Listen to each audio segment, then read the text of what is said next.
जय हिमालय जय भारत। हिमालय लोग यूट्यूब चैनल में आपका स्वागत है और मैं हूं जर्नलिस्ट डॉक्टर हरीश चंद्र लखेड़ा। नेपाल का पुराना राष्ट्रगान अचानक से सोशल मीडिया पर छा गया है, जबकि नेपाल में इसे बजाने पर रोक है और यदि कोई इसे बजाता है तो उसे जेल की हवा खानी पड़ती है। यह राष्ट्रगान राजशाही के दौरान गाया जाता था। अब नेपाल का 2007 से नया राष्ट्रगान है और सभी सामाजिक समारोह हो या सरकारी कार्यक्रम में जो भी हैं उसमें इसी को गाया जाता है। इस बारे में विस्तार से मैं बताऊंगा, लेकिन जब तक मैं आगे बढ़ूं आपसे अनुरोध है कि हिमालयी सभ्यता पर केंद्रित इस चैनल को सब्सक्राइब अवश्य कर दीजिए। नेपाल को जो नया राष्ट्रगान है वह है सयों थुंगा फूल का हामी एवटे माला नेपाली सार्वभौम भाई फैलिए का मैची महाकाली। प्रकृति का कोटि कोटि संपदा को आंचल वीरहरू का रक्तले स्वतंत्र र अटल। ज्ञान भूमि शान्ति भूमि तराई पहाड हिमाल अखण्ड हो प्यारो हाम्रो मातृभूमि नेपाल। बहुल जाति भाषा धर्म संस्कृति छन् विशाल अग्रगामी राष्ट्र हाम्रो जय जय नेपाल। और इसका यदि हिंदी में हम अनुवाद करें तो यह है कि सैकड़ों फूलों का गुच्छा हम हैं, एक ही माला नेपाली सार्वभौम होकर फैले हुए हैं मेची महाकाली। प्रकृति के करोड़ों करोड़ संपदा के आंचल वीरों की रक्तों से स्वतंत्र और अटल। ज्ञान भूमि शांति भूमि तराई पहाड़ पर्वत अखंड है यह हमारी प्यारी मातृभूमि नेपाल।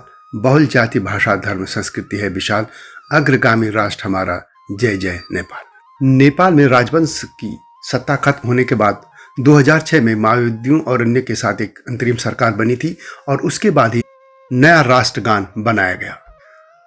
28 मई 2008 को नेपाल में राजशाही पूरी तरह से समाप्त हो गई थी। माओवादियों के आंदोलन के बाद यहां पूरी तरह से सत्ता में नए तरीके से राजनीतिक पार्टियां भी आई और उन्होंने अपना शासन शुरू किया।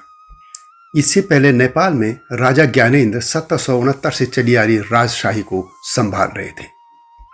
वे 2001 में तब सत्ता में आए थे जब उनके बड़े भाई तत्कालीन राजा की सपरिवार हत्या कर दी गई थी। 4 साल बाद राजा ज्ञानेन्द्र ने संसद को समाप्त कर दिया और पूरी तरह सत्ता पर वे काबिज हो गए थे। इधर राजशाही के खिलाफ आंदोलन तेज हो रहा था और उसमें माओवादी सशस्त्र आंदोलन चला रहे थे। इस तरह 2006 में यह राजशाही समाप्त हो गई और अंतरिम सरकार 2006 में बनी, जिसमें माओवादी भी शामिल थे। लेकिन एक दशक बीतने के बाद ही नेपाल में हालत नहीं सुधरे। लोगों की जो अपेक्षाएं और आकांक्षाएं इन राजनीतिक दलों थी और माओवादी खासतौर पर माओवादियों से, वह पूरी नहीं हुई और लोग फिर राजशाही की तरफ देखने लगे। माओवादी पार्टियां हों या कम्युनिस्ट पार्टियां हों या पुरानी जो कांग्रेस पार्टी वहां वर्षों तक सत्ता में रही, ये सब मिलकर वही राज चलाते रहे और लोगों की जो शिकायतें थी या जो उनकी अपेक्षाएं आकांक्षाएं थी वो वही की वही रह गई। इधर भारत में भी 2014 के बाद जब भारतीय जनता पार्टी सत्ता में आए तो जो अपनी जड़ों से जुड़ने और जो हिंदू सभ्यता को फिर से प्रतिष्ठित करने की जो यहाँ एक मुहिम सी दिखाई दी, उसका असर नेपाल पर भी पड़ा। लोगों ने देखा कि अब तो यहाँ राष्ट्रपति प्रधानमंत्री मंत्री मुख्यमंत्री मेयर गांव यहाँ तक कि ग्राम प्रधान और ग्राम पंचायत तक सभी राजा बन गए हैं, जबकि पहले एक राजा था और अब यहाँ सैकड़ों राजा हो गए थे। पार्टियां भी एक दूसरे के खिलाफ लड़ती रही, सत्ता में आती रही और कभी कोई चीन की गोदी में बैठता रहा, कभी किसी पे भारत समर्थक होने का आरोप लगा तो किसी पर चीन का समर्थक। इस सब के बीच में जनता पिसती रही और इसका नतीजा यह हुआ कि लोगों ने सोचना शुरू कर दिया कि सैकड़ों राजाओं के बजाय एक ही राजा सही है। और इसके बाद वहां पर फिर राजा को वापस लाने या राजशाही को दोबारा लाने के लिए वहां बातें शुरू हो गई। लोग धरना प्रदर्शन भी करने लगे। यहाँ तक कि वहाँ की एक प्रजातांत्रिक पार्टी वो तो पूरी तरह से पूरा राजा को लाने की बात करती है। और राजशाही के दौरान जो नेपाली राष्ट्रगान था वह फिर से सोशल मीडिया पर गाया जाने लगा।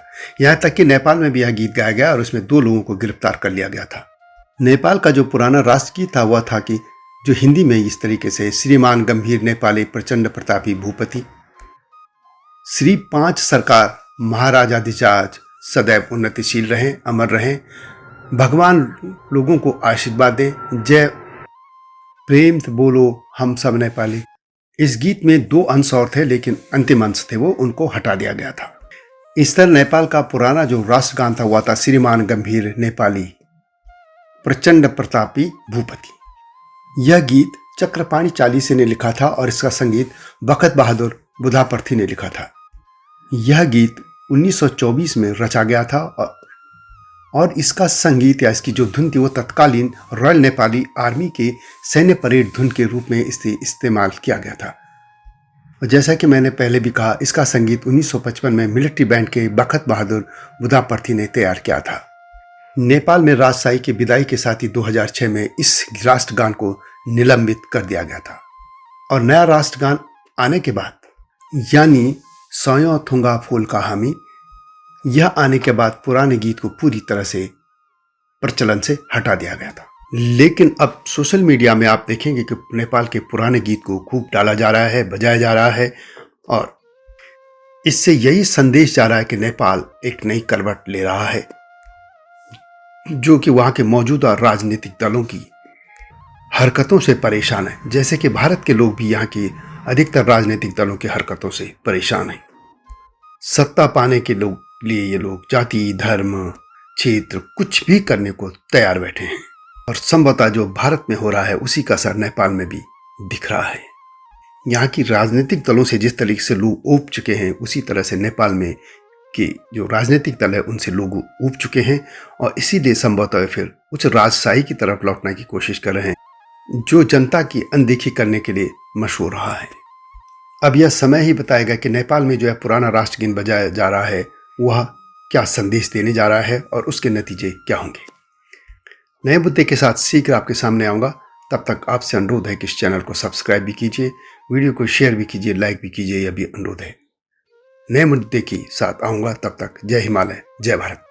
हिमालय पे पेड़ हो तो गीत गाएंगी नदियाँ, गीत गाएंगी नदियाँ।